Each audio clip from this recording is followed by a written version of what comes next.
si on veut passer par une phase de guérison, il faut apprendre à être vulnérable. Et ça ne fonctionne pas si intrinsèquement, on est honteux. L'Église Le Campus vous souhaite la bienvenue. Ce qui suit est un enregistrement de l'une de nos réunions. Nous nous rassemblons tous les dimanches matins à 10h. Pour plus d'informations, visitez notre site web au www.égliselescampus.ca. Bonne écoute!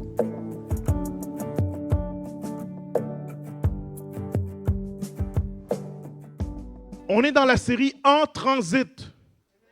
Je pense que ça fait comme 2 mois et demi. Tout le monde s'en rappelle. On avait fait une pause à la série parce que j'avais ce sentiment-là d'urgence de vous raconter un autre message. Mais là, alors qu'on est là, je sens qu'il faut revenir parce que la transformation du cœur, vous savez que la série En transit, c'est passer d'un cœur, d'une attitude, d'un esprit d'orphelin à un cœur d'héritier, une attitude d'héritier, à savoir qui on est. On est déjà héritier, mais est-ce qu'on vit comme des héritiers? Est-ce qu'on vit comme des fils et des filles du roi? Est-ce qu'on vit comme des gens qui portent la présence et la puissance de Dieu à tous les jours? Est-ce que c'est ça notre mentalité? Donc c'est ça, on est en transit, on est en voyage vers ça. Il n'y a personne qui est arrivé, mais on est en voyage vers ça. Ce matin, ce que je vais vous parler, c'est d'un cœur tout entier. Un cœur entier. Mais je vais être spécifique sur une partie, un sujet. Et je vous le dis, j'ai travaillé là-dessus toute la semaine et je ne comprenais pas où est-ce que je m'en allais. Jusqu'à hier soir, où ce que Dieu m'a donné ce passage-là que je vais vous lire dans Marc, de l'aveugle et Barthélemy, et mes yeux se sont ouverts, comme l'aveugle. Bon, c'est déjà spirituel, hein? Mais j'ai compris, il y a quelque chose qui a cliqué dans mon esprit, et j'espère que quand je vais faire le message, que ça va cliquer dans votre esprit aussi. Je suis en terrain inconnu. Ce n'est pas des prédications que j'ai entendues. En fait, j'ai dû aller même de l'autre côté, dans la psychologie, du côté un peu de l'étude dans le monde, parce que je ne voyais pas ça dans les prédications. Je ne voyais pas ça sur YouTube. Même tous mes prédicateurs que je connais d'habitude, je marque un mot avec leur nom. Je ne trouvais pas ça. Fait que je vais vous en parler. Peut-être que c'était sur d'autres, il l'avait dans certains messages, mais là, mon message va être spécifiquement sur ça. OK? Mon passage est dans Marc 10. Marc 10, versets 46 à 52. Vous connaissez le passage, je vais le lire rapidement. C'est la guérison de l'aveugle qui s'appelait Barthélemy. Alors, Jésus et ses disciples arrivèrent à Jéricho. Lorsque Jésus sortit de la ville avec ses disciples, une assez grande foule s'était rassemblée. Et Bartimée, le fils aveugle de Timée, était assis en train de mendier sur le bord du chemin. Il a entendu, à travers la foule, il a entendu dire que Jésus de Nazareth passait. Alors il se met à crier, « Fils de David !» Il y a des bébés? OK. Jésus! Je trouve qu'on ne crie pas assez des fois dans l'église. « Aie pitié de moi! » Right? Et comme la plupart des gens ici se sont dit, les gens ont dit, « Mais tu cries beaucoup trop fort. Calme tes nerfs. » Right? Et il va dire, il criait encore plus fort, « Fils de David, aie pitié de moi !» Jésus s'arrête, il l'entend, il va s'arrêter, il va dire, « Appelez-le. » Ils appelèrent l'aveugle en lui disant, « Prends courage, lève-toi, il t'appelle. » Écoutez bien ça. L'aveugle jeta son manteau et se levant d'un bond vint vers Jésus. Jésus prit la parole et lui dit, « Que veux-tu que je fasse pour toi ?» Il répondit, « Mon maître, lui répondit l'aveugle, que je retrouve la vue. » Jésus lui dit, « Va, ta foi t'a sauvé. Va, ta foi t'a sauvé. » Aussitôt, il retrouva la vue et il suivit Jésus sur le chemin. Il retrouve la vue et suit Jésus sur le chemin. Père éternel, je te prie de remplir cette salle de ta présence maintenant, que les cœurs soient attendris, réceptifs, qu'on oublie l'instrument, mais qu'on voit le souffle, le vent du Saint-Esprit et qu'il puisse transpercer les cœurs ce matin et faire la différence. Au nom de Jésus, amen. Fait que mon sous-titre de la série aujourd'hui, c'est « Se débarrasser du manteau de la honte ». Se débarrasser du manteau de la honte. J'aime pas laisser trop des images de personnes parce qu'on ne les connaît pas, mais là, le visage était floué. Mais j'ai mis à quoi ressemblait un mendiant à cette époque-là.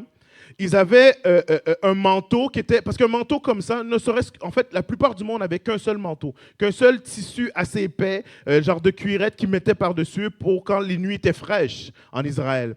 Mais un mendiant n'était pas capable d'avoir ça. La plupart du monde en avait un. Fait que c'était fourni, selon les historiens, c'était fourni par l'État, le gouvernement, c'était fourni par ceux qui s'occupent de la veuve et de l'orphelin, ceux qui s'occupent des pauvres, pour dire au moins tu as quelque chose pour te couvrir la nuit. Et quand on reconnaissait ça, ce manteau fourni, on savait que c'était quelqu'un qui était mendiant, que ce n'était pas un charlatan, que c'était quelqu'un qui venait pour mendier. C'était identifié, donc tu savais que tu pouvais te donner en toute honnêteté. Je ne sais pas s'il nous faudrait ça ici au Québec. Ceux qui sont approuvés par l'État pour mendier, pour faire le squeegee, comme ça tu sais que c'est... Non, je vous dis, non, faites pas ça. Écoutez cet esprit, donnez avec tout votre cœur. Mais c'était comme ça que ça fonctionnait. Ils avaient de quoi pour se recouvrir. OK? Maintenant, quand Jésus appelle Barthélemy, et vous connaissez l'histoire, je veux juste focuser sur un point. Ça dit que il jette son manteau. Le manteau, c'est un long manteau qui descendait jusqu'à terre. C'est difficile de courir avec. Il jette son manteau pour courir à Jésus. De un, il le fait parce qu'il veut courir, et c'est plus difficile avec le manteau. Mais de deux, en le faisant, par conséquence de le fait qu'il l'a jeté, il jette aussi sa vie. Il jette aussi tout ce qu'il est comme identité. Ça veut dire, je suis reconnu comme mendiant. C'est ma source de vie, c'est ma source de nourriture. Il jette ça de côté. Et il part en courant. Ça veut dire, probablement que je ne pourrais pas retourner à ma vie passée. Right? Parce que n'importe qui pourrait prendre le manteau, aller faire n'importe quoi. Maintenant, pourquoi je dis le manteau de la honte, c'est que quand j'ai dit au Québec, on devrait peut-être faire ça pour reconnaître les mendiants. Pourquoi est-ce que vos yeux se sont ouverts grands, puis votre bouche a fait « Oh, pasteur, qu'est-ce que tu as dit? » Parce que brander les gens extérieurement de leur situation intérieure ou économique, ça ne se fait pas. Pourquoi? Parce qu'on les met dans la honte. On les met dans un groupe. Et les gens, malgré qu'ils ont un manteau et que c'est leur source de revenus, ils sont dans la honte, ils sont dans la gêne, ils sont dans le désarroi. Tout le monde de l'extérieur peut voir.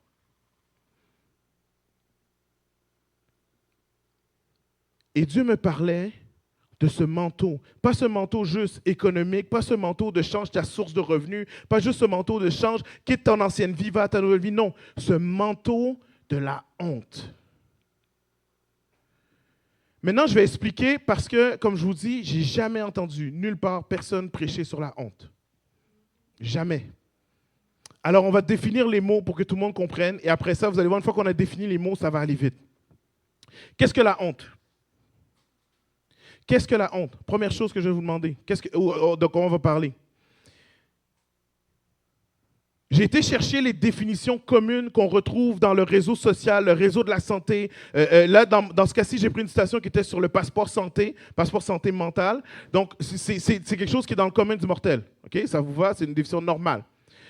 La honte, c'est un sentiment d'infériorité envahissant, un sentiment d'humiliation, quand on prend conscience que quelqu'un d'autre est témoin de nos insuffisances. Et là, l'autre personne se mue en juge à nos yeux. La honte de ce que l'on est. Le regard des autres par rapport à la honte de ce que l'on est. La honte est une blessure grave de l'estime de soi qui tend à laisser seul face à la souffrance morale et un repli sur soi-même. La honte, c'est un sentiment qui affecte ton identité. Ce que je veux qu'on fasse ce matin, c'est que je veux qu'on différencie la honte de la culpabilité ou du remords ou de d'autres autres sentiments qui lui ressemblent. La honte, ce n'est pas la culpabilité. La culpabilité, c'est le fait de se sentir coupable après une action qu'on a commise. Right? Jésus a dit je pense que c'est Jean 16, verset 8, Jésus a dit, il est bon que je m'en aille, je l'ai cité tantôt, il est bon que je m'en aille parce que je vous enverrai le Saint-Esprit. Qu'est-ce que le Saint-Esprit va faire? Le Saint-Esprit va convaincre le monde de péché, de justice et de jugement. Ça veut dire quoi? Ça veut dire que le Saint-Esprit vous convainc ce que tu fais, c'est mal. Ce n'est pas bien. Il y a une règle morale qui est au-dessus de la règle morale humaine. Il y a un standard qui est spirituel, qui a été établi par Dieu. Et tu vis en dessous de ce standard. Péché. Maintenant, ce standard, ça veut dire ce qui est mal va être jugé. Il y a un Dieu qui est juge, qui va juger. Parce que c'est le Dieu de la justice. Il est le Dieu qui est juste. Alors le Saint-Esprit nous convainc de ça. Quand il nous convainc de ça, peu importe ce qu'on a fait, on a un sentiment de culpabilité. On a un sentiment d'être coupable d'avoir commis une faute, d'avoir péché, d'avoir manqué le but, manqué la cible, d'avoir désobéi. Jésus va dire qu'il a pris sur la croix toute la culpabilité. Mais c'est normal que quand on tombe, quand le Saint-Esprit nous convainc qu'il y a une conviction. En tant que chrétien, on ne va pas appeler ça t'es coupable, on va appeler ça une conviction. On a une conviction de péché, on a des bons vocabulaires. Quand tu as cette conviction-là, tu te sens coupable. Et maintenant, Jésus te dit, c'est bien, parce que ça conduit à la repentance. Ce sentiment-là, il est bien. Paul va dire, je ne sais pas si je l'ai mis, mais oui, c'est ça. En effet, la tristesse selon Dieu conduit à la repentance, au salut. Tandis que la tristesse du monde produit la mort. La tristesse qui vient par la culpabilité, par le fait qu'on sent une conviction de péché, ça produit la repentance. Ce n'est pas la condamnation, parce que c'est l'ennemi qui condamne. Est-ce que vous suivez? Donc, je suis coupable d'avoir péché. Je suis tombé hier soir, je suis tombé. Je me sens coupable. Maintenant, l'ennemi, lui, ce qu'il dit, c'est t'es bon à rien, tu vas toujours tomber. Tu es condamné à faire ça le restant de ta vie. Il va utiliser d'autres vocabulaires, mais c'est de la condamnation. Ce n'est pas de Dieu. Le Saint-Esprit, lui, va produire un poids qui va t'attirer dans la présence de Dieu. Est-ce que ça va? Ça, c'est la culpabilité. La culpabilité vient après une action. J'ai fait quelque chose, je me sens coupable. La honte, c'est beaucoup plus grave. Pourquoi? Parce que la honte, c'est j'ai honte à cause de qui je suis. Ça affecte ton identité, pas ton action. C'est un sentiment qui vient par rapport à qui tu es, par rapport à tes manquements, l'impression de manquer, l'impression de ne pas être capable, de ne pas être suffisant, l'impression de ne pas appartenir, de ne pas être... c'est vraiment quelque chose qui affecte ton identité. Est-ce que vous comprenez la différence entre je me sens coupable et je me sens honteux? J'ai honte. Ça t'affecte toi. Dernièrement, je vous parlais des enfants, puis de faire attention quand on fait la discipline des enfants, de ne pas réagir plus fort, parce que, ou fais-moi honte, tu m'as fait honte. Right? Vous avez déjà entendu ça, c'est pas la première fois que je dis ça. On est allé chez les gens, tu m'as fait honte. On est en train de dire que les actions de l'enfant affectent mon identité. Est-ce que c'est pas grave, ça? À quel point tu vas devoir corriger un enfant pour que, si ses actions affectent qui tu es, et tu réagis en fonction de ça. Maintenant, tu m'as fait honte, c'est une expression, j'imagine que ce n'est pas tout le temps à ce point-là, mais la honte affecte notre identité. Maintenant, tu vas me dire, Steve, avant d'aller plus loin, explique-moi pourquoi tu me parles de ça. Non? J'ai des versets, Jésus a pris la honte. Pourquoi tu me parles de ça maintenant? Guys, dans cette série-là, la prochaine étape, la seule étape qui reste, je vous dis, j'ai fait des livres, j'ai regardé, on suit un livre, le livre de Jack Frost par exemple, j'ai regardé, la prochaine étape, c'est le pardon. Et ce n'est pas la première fois que vous entendez parler de pardon, et vous savez exactement qui on va vous demander de pardonner, vous savez exactement ce qui se passe, vous le connaissez toutes. Maintenant, si on avait tous fait ce travail-là, on ne serait pas où ce qu'on est maintenant. Le problème, pourquoi, quand on arrive à parler de pardon, on a de la misère, c'est à cause de ça. C'est-à-dire, la honte t'empêche de pardonner. Voici. La honte t'empêche d'être vulnérable. Et à cause que tu n'es pas vulnérable, ça veut dire que tu n'as pas la capacité d'être exposé, la honte t'empêche d'être vulnérable. À cause que tu manques de vulnérabilité, il y a des choses qui sont bloquées. Il y a des choses qui sont bloquées. J'ai la citation qui me vient en tête, je vais voir si je l'ai mis. Voilà. La honte se développe lorsque vous commencez à croire que votre activité révèle votre identité. La vérité, c'est que seul Jésus peut vous dire qui vous êtes. Mais ce n'est pas cette citation-là que je voulais. Mais la citation de C.S. Lewis, c'est la slide 14. C.S. Lewis va dire « Je pense parfois que la honte, la simple honte insensée et gênante, empêche autant les bonnes actions et le bonheur simple que n'importe lequel de nos vices. » C.S. Lewis, il dit, on pense qu'on n'aide pas les autres, qu'on n'est pas compatible, puis tout ça, parce qu'on est pécheur, puis tout ça. Mais il est en train de dire non. La honte, ça veut dire l'incapacité d'être vulnérable, t'empêche d'atteindre ton potentiel, t'empêche d'avoir des relations transparentes, t'empêche d'aimer sans condition, t'empêche de donner sans condition. Est-ce que vous comprenez la formule mathématique? Moi, je n'avais jamais entendu cette formule-là. C'est pour ça que je passe du temps là-dessus. On va regarder ça. Mais avant d'arriver à pourquoi il faut que je me débarrasse de la honte, il faut que vous compreniez pourquoi c'est important.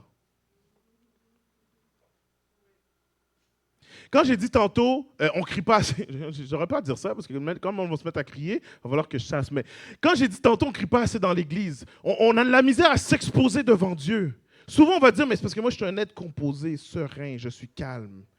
Et on imagine Jésus qui marchait droit comme ça, calme, la moitié du temps dans la grotte, la moitié du temps calme. Non.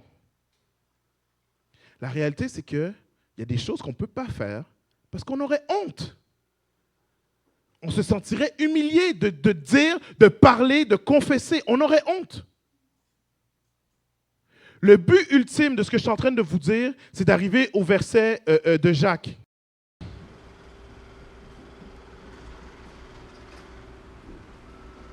Mais le verset de Jacques qui va dire, confessez-vous, Jacques 5, confessez-vous les uns aux autres.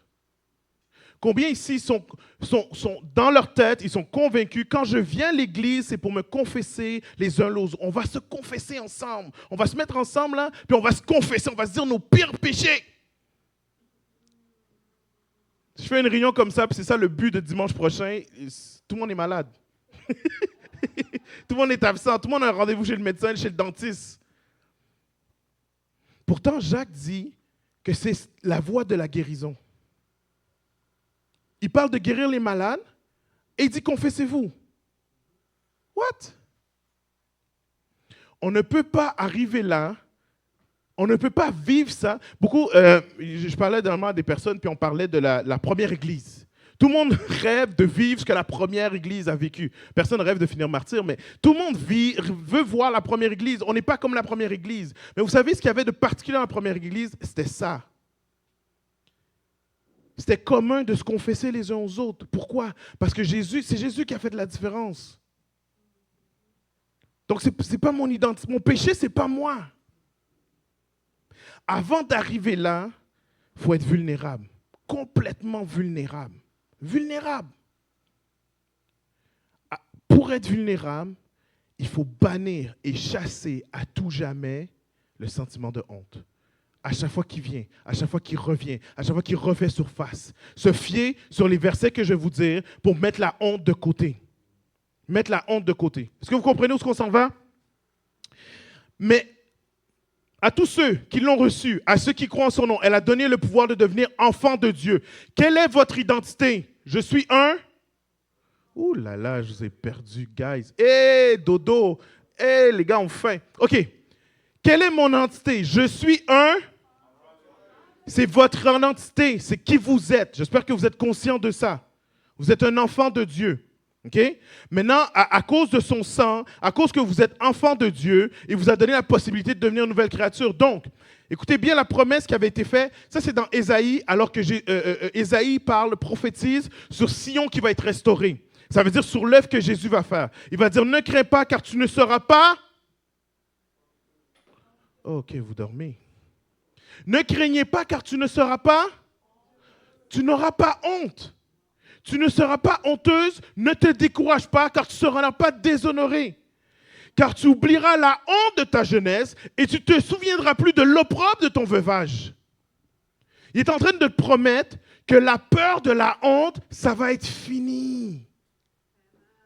Je ne sais pas combien de choses on ne fait pas parce qu'on a peur d'avoir honte. On a peur d'être humilié. On a peur d'être déshonoré. Réfléchissez à votre système de pensée, parce que je l'ai fait, moi. Combien de décisions, combien de choses je ne fais pas parce que j'ai peur d'avoir honte? Combien ont déjà ressenti dans leur cœur que le Saint-Esprit le disait, va parler à telle personne? Pourquoi tu n'es pas allé? Gloire à Dieu, si tu es allé. Pourquoi tu n'es pas allé? Tu as raison en surface. Ah, je ne parle pas bien, je ne connais pas assez les versets, je n'ai pas la connaissance. Ça, là, c'est la surface, descend en profondeur. Je ne connais pas les versets, donc quand je vais arriver, je vais balbutier, donc il va me reprendre et je vais avoir... Merci. Je vais avoir honte.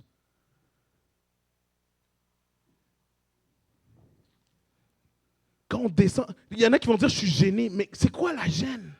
C'est quoi la timidité? L'enfant qui dit, je ne peux pas faire une expression orale, je suis gêné. De quoi il a peur?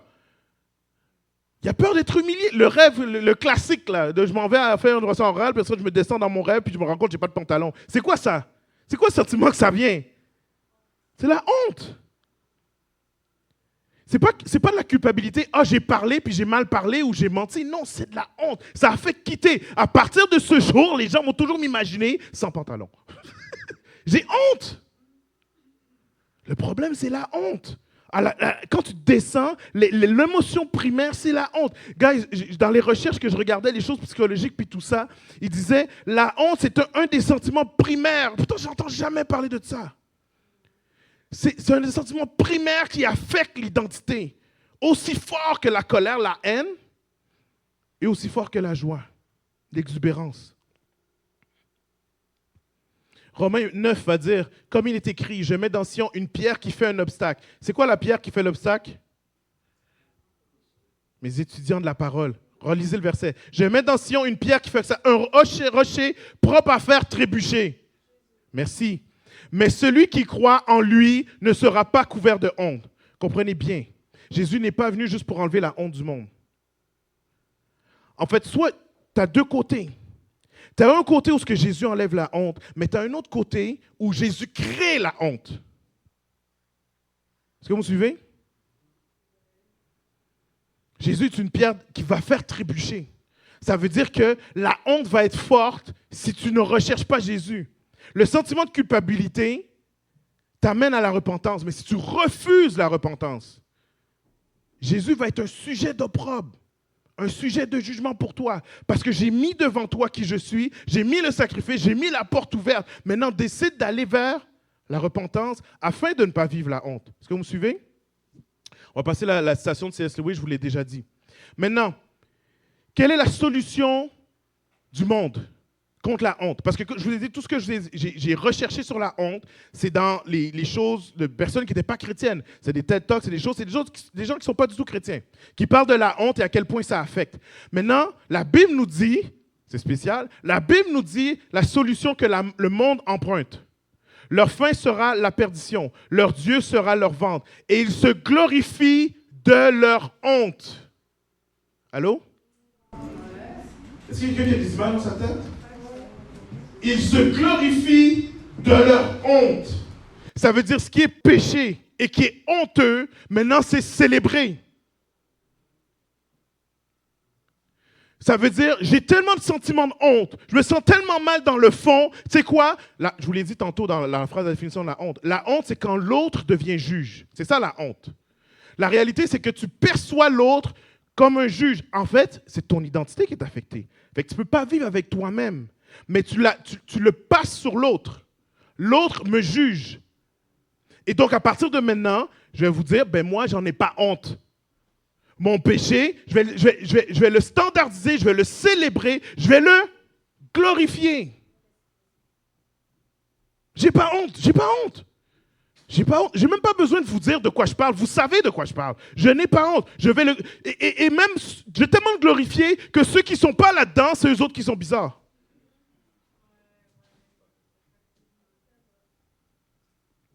Ceux qui ne sont pas là-dedans, je vais les traiter de tous les noms qu'aucun chrétien veut entendre dans sa vie. Mais je vais leur traiter de tous les noms. C'est eux qui ont peur, c'est eux qui sont racistes, phobes, toutes les phobes que vous connaissez. Parce que j'ai glorifié mon péché. Je l'ai mis de l'avant. La Bible avait dit.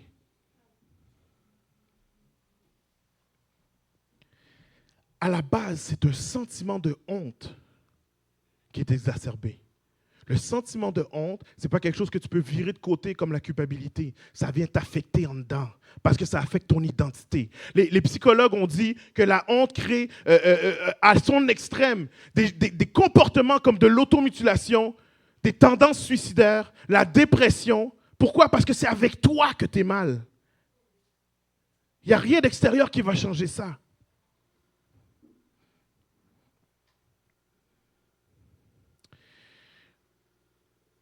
OK. Philippiens dit, ils glorifient leur péché. c'est quoi notre solution à nous? C'est quoi notre solution à nous pour nous défaire de la honte? Hébreux 12, verset 2. Ça va dire, faisons-le en gardant les regards sur Jésus, qui fait naître la foi et l'amène à la perfection. Écoutez bien ça. En échange de la joie qui lui était réservée, il a souffert la croix en méprisant la honte qui s'y attachait. Jésus, le verbe, il n'y a pas de verbe pour honte, c'est humilié. Vous comprenez? On dit tout le temps Jésus a été humilié. Mais dans le fond, il a vécu le maximum de la honte pour nous. Là, il aurait pu mourir sur, j'allais dire une chaise électrique, ça n'existait pas, mais il aurait pu mourir de faim en prison. On aurait pu couper la tête, comme on a coupé la tête à plein de disciples. Il aurait pu avoir plein de morts atroces que les Romains avaient inventées. Non, il est allé sur la croix, les bras ouverts, à moitié nu, ou il y en a qui disent tout nu, humilié. Le maximum de honte qu'un homme peut vivre, il l'a vécu. Pour qui? Pour nous. Jésus, ce verset-là a dit, il a vécu, la honte qu'il allait vivre, il l'a méprisée. Il a dit, c'est rien ça. Il n'a peut-être pas dit c'est rien, mais il est allé jusqu'au bout. Parce que c'est notre honte qu'il a pris. Est-ce que vous comprenez? Dans les termes chrétiens, on aime bien dire il a été humilié, l'humilité. Puis là, on mélange l'humilité, on doit être humble, avec Jésus qui est humble. Mais quand il est assis sur la croix, il a été humilié, il a pris la honte. C'est la honte qu'il a pris. Vous me suivez? Donc, maintenant, Romains 8, 1, il n'y a maintenant aucune condamnation pour ceux qui sont en Jésus-Christ, qui vivent pas conformément à leur nature propre. Donc, ça veut dire que maintenant que tu vis en Jésus-Christ, que tu cherches à ne pas vivre selon la nature, tu jeûnes et tu pries, il n'y a plus de condamnation. S'il n'y a plus de condamnation, il n'y a plus de raison d'avoir honte.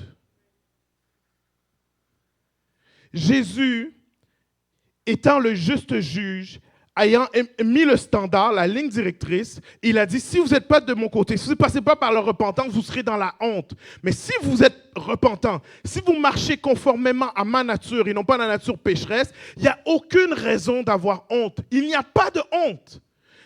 Comprenez qu'on vit dans le monde, mais le standard, il est spirituel. Les anges, Dieu, les démons, tout ce qu'ils voient, c'est le spirituel. Ils voient le physique, mais ils voient le spirituel. Et le barème de jugement, il est spirituel. Ça veut dire que s'il n'y a plus de raison d'avoir honte, il n'y a plus de raison du tout d'avoir honte. Alors pourquoi on a honte? Quand je vous dis pourquoi on a honte, ce n'est pas pour vous faire violence, pour dire à partir de maintenant, j'aurai plus honte. C'est fini, au nom de Jésus, je n'ai plus honte. Ça ne marche pas, ça. Ça marche, je suis désolé. C'est un sentiment trop fort. Ceux qui sont un peu comme moi, intenses ou qui vivent de la colère des fois, ceux qui vivent des fois des émotions fortes, il faut que tu ailles à la source de l'émotion. Tu ne peux pas te discipliner. La parole de Dieu, oui, il dit fais attention, si tu es en colère, discipline tes actes. Mais ton émotion, qu'est-ce que tu fais avec?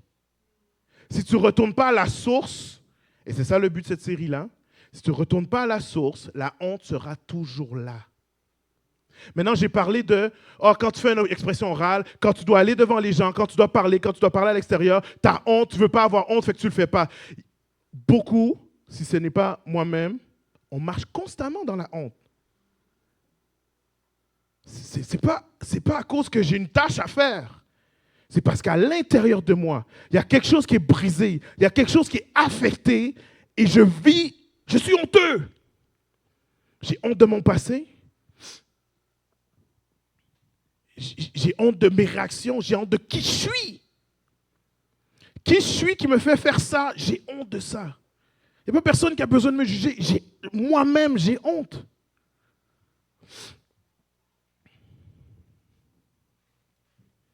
Pourquoi je vous dis ça? C'est que si on veut passer par une phase de guérison, il faut apprendre à être vulnérable. Et ça ne fonctionne pas si intrinsèquement, on est honteux. Parce que si en toi-même, tu es déjà honteux, c'est sûr que tu ne vas pas exposer ce qui te fait honte. Parce qu'on a peur d'être jugé. C'est sûr qu'on ne va pas l'exposer. En fait, on va continuer jusqu'à la fin de nos jours en disant, si seulement je peux garder ça secret, ma honte ne sera pas révélée. Maintenant, cette série-là, pourquoi on traîne là-dessus, pourquoi on continue là-dessus, c'est parce que Jésus veut guérir des choses. Moi, je pense que le réveil s'en vient, mais je vous l'ai dit, le réveil va passer par une église qui est libre. Et je glorifie Dieu qui me donne des choses que je n'ai jamais prêchées, de sorte que je ne suis pas du tout confortable, parce que vous avez besoin des choses que vous n'avez jamais entendues. J'ai besoin, je vous dis, mes yeux sont ouverts, j'ai besoin de choses que je n'ai jamais entendues. Parce que si j'avais déjà entendu, ça serait déjà réglé. Est-ce que vous me suivez?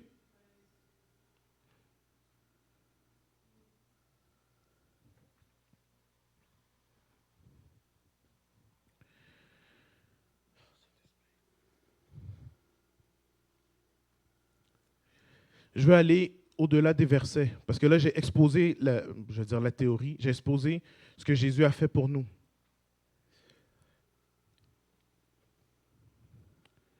Pour vaincre le sentiment de honte, Jésus a pris la honte, OK? Mais il faut que tu donnes ce qui te fait honte dans ton cœur. Je vous l'ai dit au début de la série, ça fait 2 mois de ça. Tout ce qu'on a à faire, c'est de relâcher.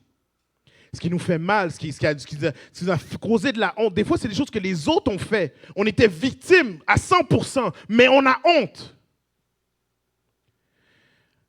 La parole nous dit, relâche. Et Jésus fait le reste. Est-ce que ça va? Ça veut dire que jusqu'à maintenant, on n'a pas déposé, relâché. On n'a pas mis au pied de la croix. On n'a pas dit, voici Jésus, tu peux le prendre. On n'a pas fait ça.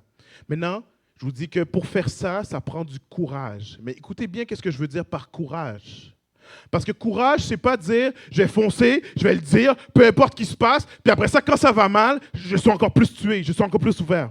Vous savez ce que ça veut dire courage? L'origine du mot courage en latin, est-ce que vous savez c'est quoi? En latin, pas en grec, mais l'origine du mot courage en latin, c'est raconter son histoire. Le courage dans le temps, en fait, les gens qui venaient, qui racontaient leur histoire, l'entièreté de leur histoire, la profondeur de tout leur cœur, on les disait, c'était un acte courageux. Et le mot courage est venu du fait de raconter son histoire. Fait que quand je dis être courageux, c'est pas juste avoir l'audace, l'effort puis tout ça. Dieu donne ça. C'est se vider, c'est s'exposer, parler. La parole le dit sous le terme confesser. Mais je veux dire parler. Parler est la solution à la honte. C'est le remède, c'est le médicament. C'est parler. La Bible va dire confesser. Est-ce que vous comprenez? Du moment où tu mets les choses devant Dieu, que tu oses parler, que tu oses mettre la lumière sur le coin sombre qui n'a jamais été révélé, c'est mis là devant Dieu. Dieu s'en occupe à partir de là et maintenant tu es libéré de ça.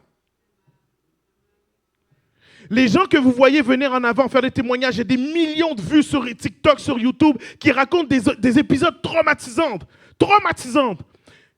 Il a fallu qu'ils parlent une fois. Il a fallu qu'ils parlent une fois pour se libérer. Et après ça, étant libres, ils sont capables de libérer les autres. Vous comprenez ce que je veux dire?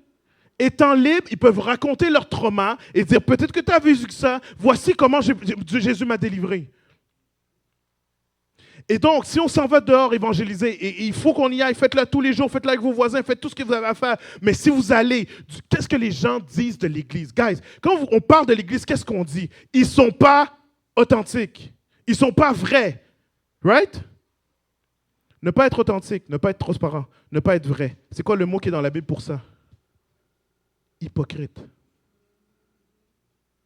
Les seules choses négatives que Jésus a dit, c'était à des hypocrites. On est hypocrite sans le vouloir. Parce qu'on va prêcher la liberté et on n'est pas libre. Et les gens le voient, les gens le sentent. Courage. Le courage nous permet d'avoir cette connexion-là dont le résultat est l'authenticité. L'authenticité. Et ça, c'est pas moi. Ça, c'est les études qui le disent. C'est pas moi. C'est quelqu'un qui a étudié, c'est une madame, docteur Béré, si je ne me trompe pas, qui a étudié la honte pendant 4-5 ans en faisant des sondages, en racontant des histoires puis tout ça. Et elle-même, ça l'a amené à un processus que la honte, il faut s'en défaire pour être vulnérable. Et elle a fait le reste de 20 ans d'études, de sondages, de choses sur la vulnérabilité. Elle dit elle-même, si ce n'était pas des résultats scientifiques que j'ai, je ne parlerais même pas de vulnérabilité. Ça l'a amenée elle-même en dépression parce qu'elle s'est rendue compte à quel point la vulnérabilité était importante et elle n'était pas vulnérable. Sans la honte, ça te permet d'être vulnérable, d'être authentique.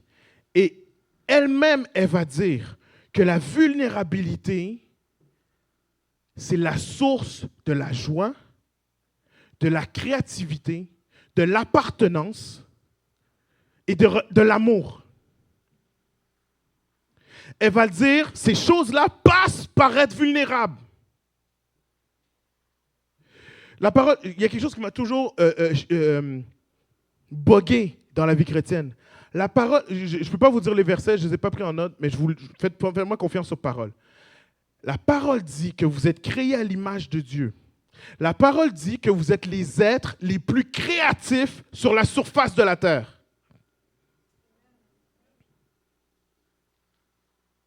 Maintenant, le monde est déchu. Donc, le monde a des excuses. Mais les chrétiens sont supposés être les êtres les plus créatifs sur la surface de la planète. On est supposé être les plus artistiques, on est supposé avoir le plus des idées innovantes. Les deux personnes qui ont créé l'électricité, ils étaient à deux places différentes en même temps, là. C'était des chrétiens. Il y a beaucoup de choses scientifiques qu'on arrive, et puis c'était des chrétiens. Le manque de vulnérabilité, la honte, bloque la créativité. Tu ne peux pas être créatif si tu es en prison. Il n'y a personne en prison qui crée des choses. Si tu ne te sens pas bien, si tu es lourd, si tu es honteux, oublie de créer des choses.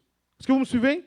La même chose pour la joie, la même chose pour l'appartenance, le sentiment d'appartenance. Pourquoi? Parce que, en tout cas, parlez-en à Réginald ou à des gens qui travaillent en sociologie ou en tout cas, tu ne peux pas avoir d'appartenance si tu ne crées pas des relations.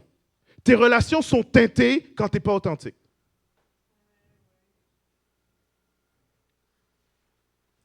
Imagine si la partie qui est toujours cachée de ton cœur, j'y vous, mais je parle à moi là. Imaginons tous ensemble l'Église. Si la partie la plus fermée de notre cœur, Dieu la libère, elle est ouverte. Ça veut dire que l'autre maintenant peut avoir une relation avec l'entièreté de qui je suis en Jésus. Est-ce que vous imaginez les genres de relations qu'on aurait? Imaginez que vous n'avez tellement pas un soupçon de honte en vous par rapport à votre identité que même si on vous juge en pleine face, ça ne vous fait rien. Il n'y a pas de grip. Vous n'êtes pas capable de vous poigner. Tout le monde juge, tout le monde dit des choses méchantes. Mais quand la personne dit la chose qui est là tu es hors de toi. Tu es hors de toi. Pour les femmes, ça donne que c'est la couleur de votre robe. On est fait parce que quand on dit quelque chose, c'est venu chercher, je restais devant ma garde-robe pendant des heures, puis là maintenant tu me dis ça, c'est venu chercher. Puis tout ce que tu as dit, tu as une jolie robe ou je ne sais pas qu'est-ce que tu as dit. Est-ce que vous comprenez ce que je veux dire? C'est un exemple banal, mais c'est pour vous dire qu'il y a des zones cachées, mais tous les jours, tout le restant de vos vies, il y a des gens qui vont atteindre ces zones-là. Si c'est guéri, s'il n'y a plus de zones gardées, restreintes, vous allez être libre. Vous n'aurez plus peur. De sorte qu'on va pouvoir vivre pour Jésus, aller jusqu'à la mort pour Jésus, sans jamais être affecté. Mais non, on n'a pas besoin d'aller jusqu'à la mort, on a juste besoin que quelqu'un nous juge, on arrête. Je parle pour moi. À cause qu'on a ce sentiment de honte-là, on est anesthésié. Vous savez comment les émotions fonctionnent? Il y a des émotions qu'on va dire qui sont négatives. En fait, l'émotion à la base est neutre, mais il y a des émotions qu'on va appeler plus négatives et des émotions qu'on va appeler positives. Right? Il y a des émotions qu'on ne veut pas, des émotions qu'on veut. N'est-ce pas? Maintenant, si tu veux anesthésier ta honte, calmer ta honte, baisser ta honte, tu vas baisser le niveau de toutes tes émotions que tu es capable de sentir. L'humain fonctionne de cette façon-là. La honte peut monter jusqu'à un certain niveau. Si tu dis ça, c'est trop pour moi, il faut que ça arrête, sinon je vais claquer, je vais péter aux frettes. Tu vas mettre une soupape, tu vas mettre un couvert sur le chaudron. Mais ce couvert-là baisse toutes tes émotions. Ça veut dire que c'est le maximum aussi de la joie que tu peux vivre. C'est le maximum de la paix que tu peux vivre. J'allais dire même dans les autres émotions, c'est le maximum de la tristesse que tu peux vivre. Pendant des années, je me dis, mais pourquoi je pleure jamais? J'ai capé mes émotions. Parce que celles que je ne veux pas, je ne peux pas laisser caper une puis laisser les autres. Ça ne fonctionne pas.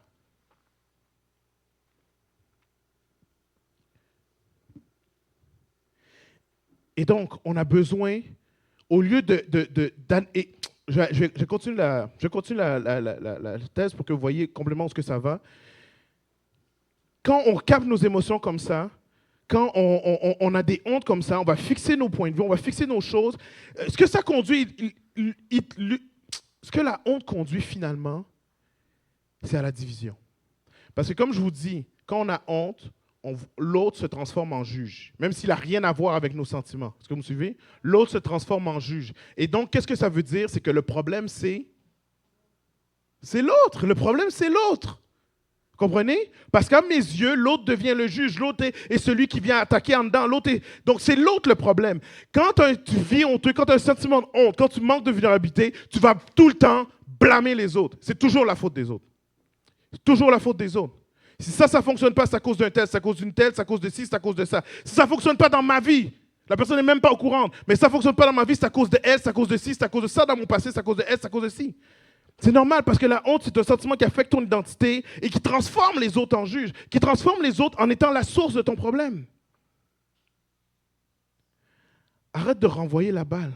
Arrête de blâmer les autres. Arrête de dire c'est la faute des autres. Il y a quelque chose que tu dois régler. Il y a un inconfort. J'ai mis cette définition-là du blâme. Le blâme est une façon de se décharger de la douleur et de l'inconfort. On dit souvent, quand quelqu'un qui est blessé blesse les autres. En fait, c'est une façon de se décharger de ton inconfort et de ta douleur. C'est peut-être même pas volontaire. Et finalement, avec ce cœur-là, c'est difficile de faire la seule chose, la première chose que Jésus nous a demandé de faire, c'est difficile d'aimer. C'est possible d'aimer, mais c'est impossible d'aimer sans condition. J'aime de façon conditionnelle. Il y a une limite à. J'ai pas de problème, je vais être ton ami, mais si tu fais ça, je me rappelle, moi-même, en comité dernièrement, j'ai dit, pas dernièrement, au début, en tout cas, quand ce comité-là a été formé, j'ai dit, vous savez, moi, je suis patient, j'accepte pas mal d'affaires à ce que je sache, mais s'il y a une chose que je n'accepte pas, c'est qu'on ne me dise pas les choses. Dites-moi les choses. Vous n'allez pas dire aux autres, dites-moi les choses. Si ça vous prend une semaine pour vous calmer avant que vous me le dites, dites-le moi. J'ai dit ça moi-même, comité, je vous demande pardon. Parce que je dois aimer sans condition. Et j'ai des relations dans mon passé qui ont été brisées parce que mes conditions ont été brisées. Ça fait une fois, ça fait 2 fois, ça fait 3 fois. Tout ce que tu vis, tu le gardes en dedans, puis après ça, 6 mois plus tard, tu viens me ravager, c'est fini. Je ne veux plus vivre ça, c'est trop pour moi.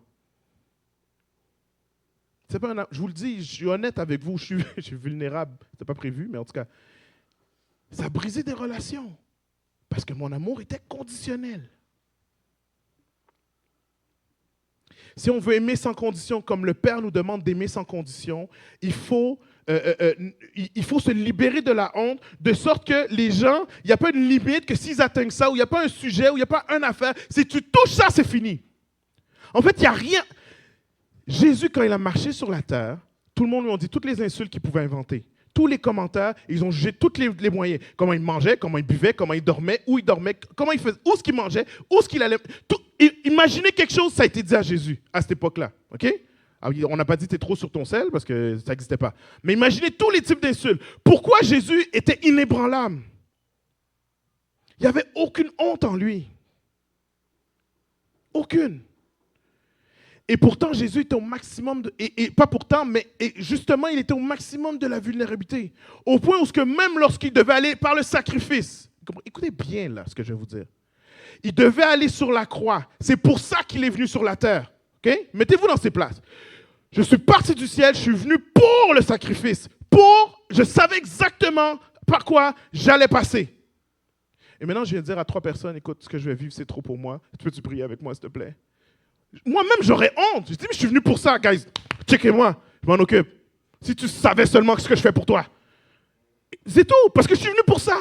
Mais Jésus avait une douleur. Il n'a jamais eu la douleur du péché, mais il avait une douleur qui était là, et il a parlé aux gens, il a ouvert son cœur, pas tout le monde, attention.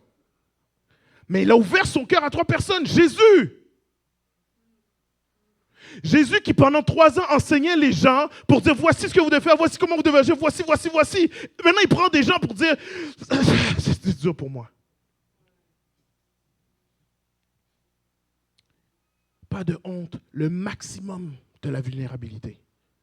Maximum, complètement vulnérable. À 100%.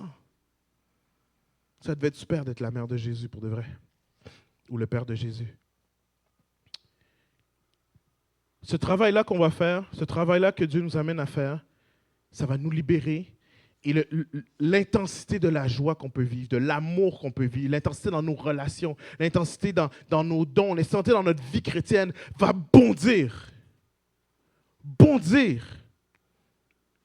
Je ne sais pas combien de fois j'entends des témoignages de gens, je vois des vidéos, je vois des choses, je vois les gens à l'hôtel, je vois les gens, ils sont exubérants de joie. Pourquoi? Parce qu'ils ont découvert une joie qu'ils n'ont jamais eue. Jésus a libéré quelque chose en eux et maintenant ils sont passés de 0 à 200%. Jusqu'à temps que l'Église veut remettre le cap pour dire, tu sais quoi, tu devrais te calmer un petit peu. C'est un peu honteux ce que tu fais.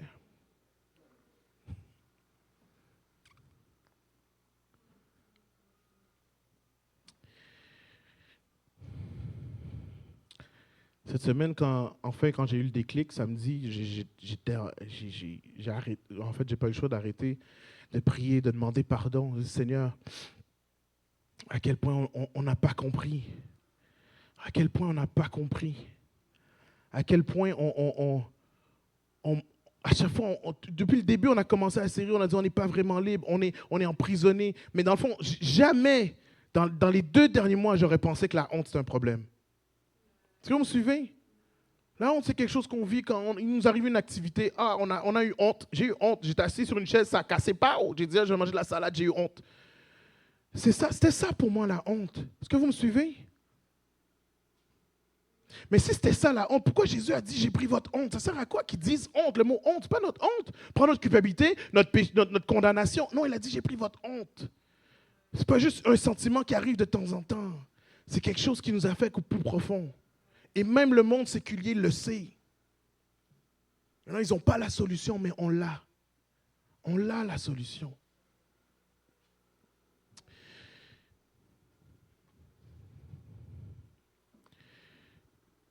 Quand j'ai fait ce message-là, j'ai dit, OK, à partir de maintenant, on va arrêter ça.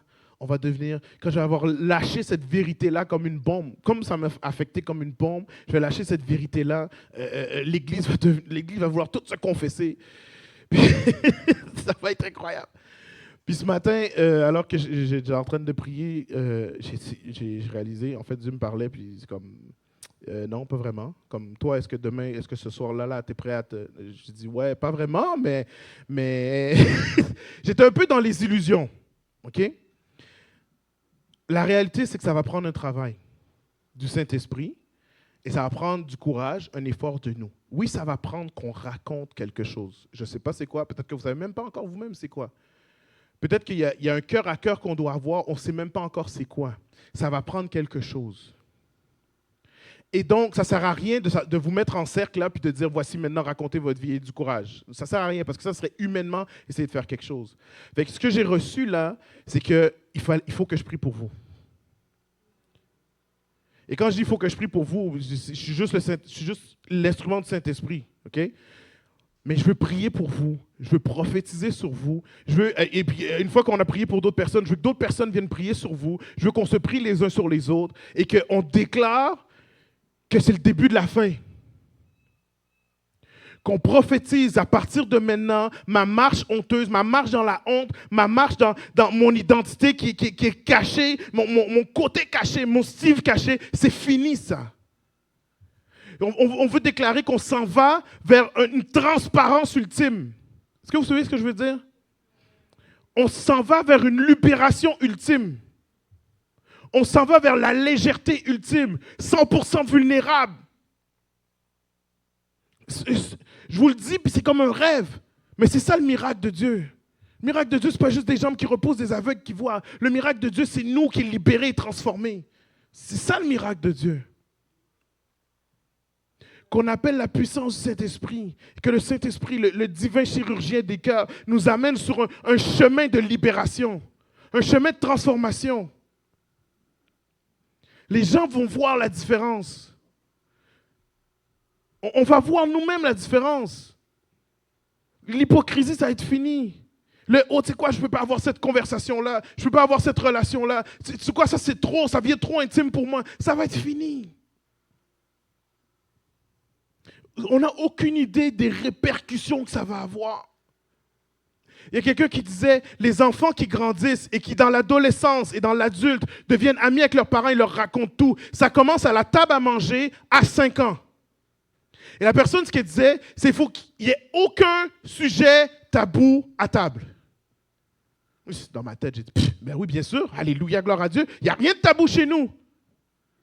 Et mon garçon est très intelligent, hein? Il y a des questions qu'il pose à son âge à 3 ans. Je sais qu'il ne comprend pas encore, je ne peux pas lui expliquer, mais oh! Ce n'est pas à cause qu'il pose la question, c'est comme moi. C'est, hey! Oh! Ah! C'est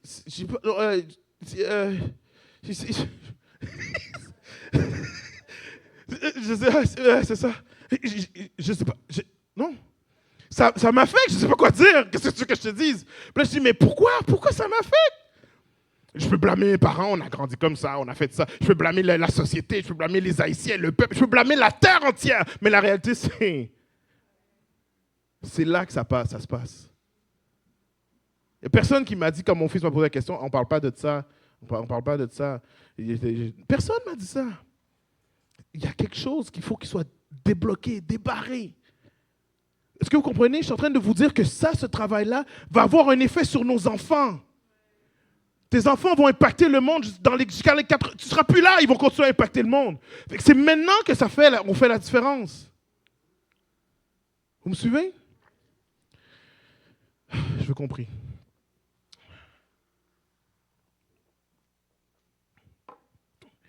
Ce qu'on va faire, je sais que j'avais dit un chant là, mais on va juste mettre de la musique parce que je veux que tout le monde puisse être libre de répondre à ça. Fait qu'on va juste mettre une petite ambiance. Et dans le fond, on va venir à l'autel, on va venir devant le Saint-Esprit, puis on va dire, Jésus, j'ai besoin de toi. Et il n'y a personne qui veut savoir c'est quoi le sujet. On n'est pas rendu là. Vous comprenez ce que je veux dire? Il n'y a personne qui vous demande de raconter votre histoire. Il n'y a personne qui vous dit c'est quoi votre sujet, c'est quoi votre péché, c'est quoi. Rien de ça, zéro barré, zéro puis une barre. En fait, on avance devant la personne qui connaît déjà c'est quoi le problème. Est-ce que vous suivez? On vient à l'autel, je vais aller moi-même avec vous à l'autel, on vient devant le Saint-Esprit. Ça veut dire que vous pouvez venir ici, pas dire un mot, personne n'entend ce que vous dites, ça ne me dérange pas, ce n'est pas mon problème. Je n'ai pas besoin de savoir qu'est-ce qui se passe. Pourquoi je vous demande de venir à l'autel? Vous savez, au campus, on ne fait pas beaucoup d'appels. Pourquoi là, je vous le demande? Parce que Dieu m'a dit que de venir à l'autel, c'est à cause du courage. Ce n'est pas encore le courage de raconter son histoire, c'est le courage de dire oui, je reconnais qu'il y a de la honte dans mon cœur. Je reconnais que je ne suis pas vulnérable et c'est à cause de certaines choses qui sont dans mon cœur. Et on va dire, Seigneur, viens commencer le travail. Peut-être qu'il y en a, à cause que vous avez déjà fait du travail avant, peut-être que vous avez déjà travaillé avec Dieu, peut-être que juste là, à genoux devant Dieu, vous allez... Et juste le dire, je le ressens, mais vous allez déposer quelque chose. Personne ne va savoir c'est quoi. Et vous allez être libéré maintenant. Peut-être qu'il y en a que ça va arriver. Peut-être qu'il y en a d'autres, ça va prendre du temps. Mais ici, c'est l'autel de la libération.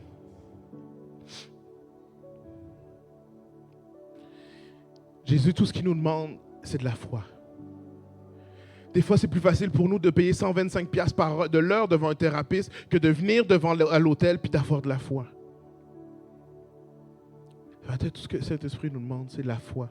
Est-ce que tu crois que je peux changer des choses que tu as toujours pensées qui étaient inchangeables, incontournables?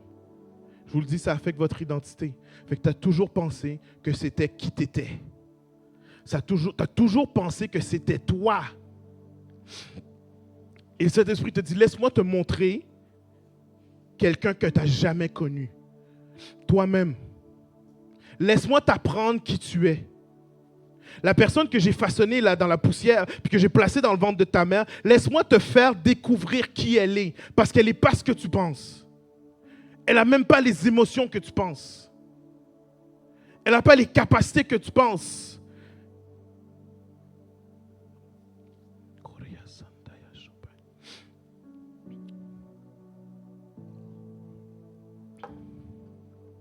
Seigneur Jésus, je te laisse la place maintenant. Je te laisse toute la place. Je te prie, Seigneur, d'établir ton autel, l'autel des sacrifices. Et qu'on puisse venir comme une brebis sacrifiée sur ton autel et dire, tu sais, tu connais, prends tout. Tu sais, Seigneur. Je sens dans mon cœur que cet esprit va dire à des gens, ça fait longtemps que j'attendais. C'est le jour. Je ne suis pas fâché, mais j'avais prévu ce jour. J'avais prévu ce jour. J'avais prévu ce jour.